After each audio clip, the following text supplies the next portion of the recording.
Good evening. I think I just made a breakthrough in finding a guy, an Algerian guy in my haplogroup, finding his closest male line relative on the basis of a distant STR relationship. And I want to share one of the advanced STR comparison techniques that helped me make this prediction. Okay, so looking at the STR Match Finder output here, I have queried on this guy's STRs. You see the rarity of his alleles are in shades of red at the top. I have to pan over. There's so much. This is his 111 STRs result. So he has a lot of really rare alleles that not so many other guys among his closer matches have. And when I looked down this list, I saw, okay, nobody, oh, by the way, they're ordered, these STRs are ordered from left to right, from most reliable to least reliable STR. That means the mutation rate of the STR. Toward the left side of the screen, the mutation rate of these STRs is lower. So if you're really distantly related to someone, then you're probably only going to share the more reliable alleles with them because they mutate at a much lower rate. So these more reliable alleles, they're going to be the ones that are more likely to show you a really distant relationship.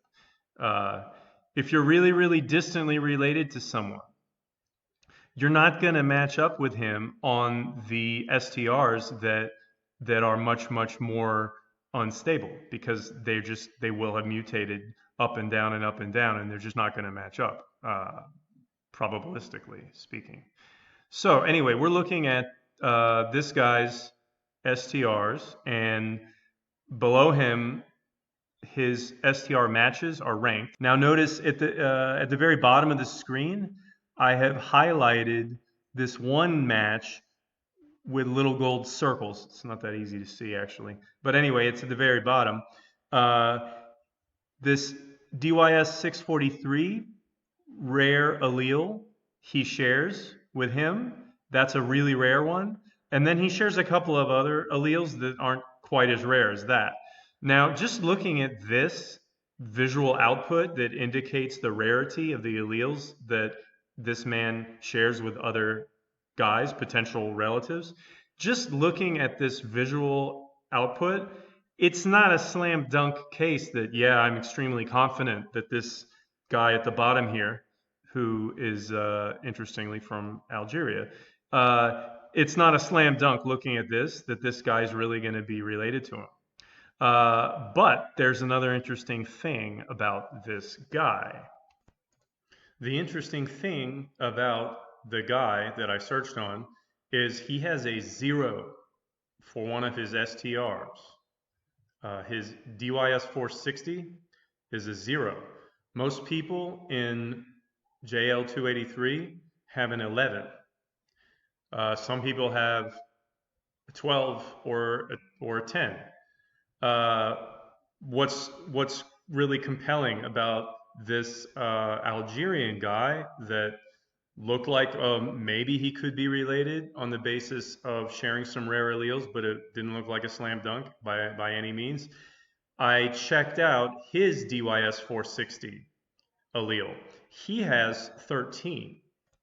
No one in the over 1,000 JL283 guys that I've looked at has a value greater than 13 for DYS 460. And only one other guy, other than this Algerian guy, has the allele 13. This suggests that once this allele gets up to 13, it becomes unstable and then is much more likely to collapse or have deletion event. And in the case, the reason why this could be indicative of a relationship is because this guy that I thought he could be related to has a 0. And the way you get a 0 is it can just happen by chance to anyone, but it more likely happens when your ancestor had a longer allele than is normal, and his allele, if it was a 13, then that makes sense that it then collapsed into a 0.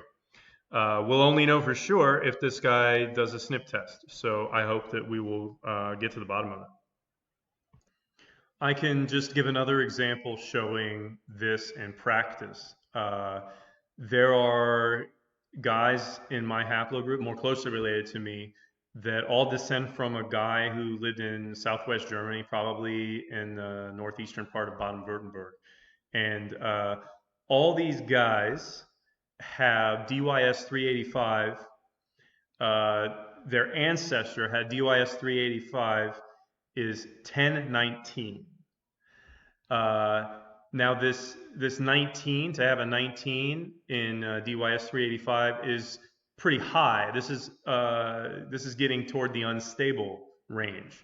So these guys are more likely to have offspring that have a mutation from 19. And there's enough of these guys. This guy who lived about 1500 years ago was really prolific, and he had a lot of offspring, which is really good for us. A lot of these guys, then their descendants migrated to America, and then they did these SNP tests. But they all have German surnames, and they're all mostly from Southwest Germany. So some of these guys, one of these lines with surname Juice, they mutated, they picked up a 1020. So their ancestor mutated from 1019 to 1020. Then one of these Juice guys, because it was so unstable, when this allele got to the high value of 20, one of these guys has a 1021. And another guy in this lineage collapsed, and he has a 1010. So you can see, if you're lucky enough to have guys like this in your haplogroup, you can tell from all of their other STRs, or maybe from an advanced SNP test, that they're definitely related to each other.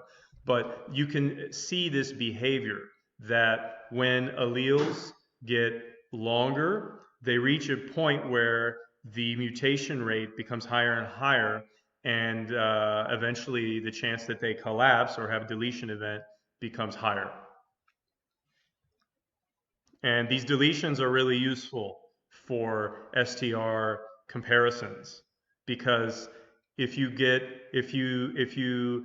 have a deletion event that changes the number by a lot, then the number that you end up with is going to be so rare that anybody who shares that number with you and is in your haplogroup is probably going to be a distant enough relative, unless they're a close relative. They could still be a really distant relative, and one that you wouldn't have seen. He wouldn't have come up in your matches.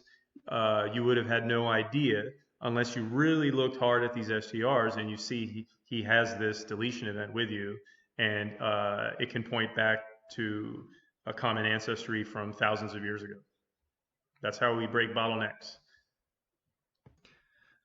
Actually, in the last example, when I said a man's ancestor may have gone from 1021 and could have had a deletion event that would become 1010.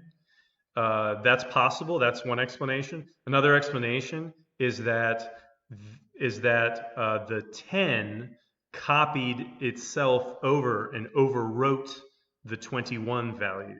This is a different kind of mutation. Just throwing that out there, technically, it could have been that kind of mutation. I was going to do another tutorial that goes more in depth on that kind of mutation. Thanks for watching this tutorial. I hope that it helps you become better at identifying who your relatives really are, or breaking that bottleneck in your haplogroup research. If you have some research goals and you need help with, in your Y-DNA research, I provide consulting for $40 an hour. You can contact me by email, hunterproven@gmail.com.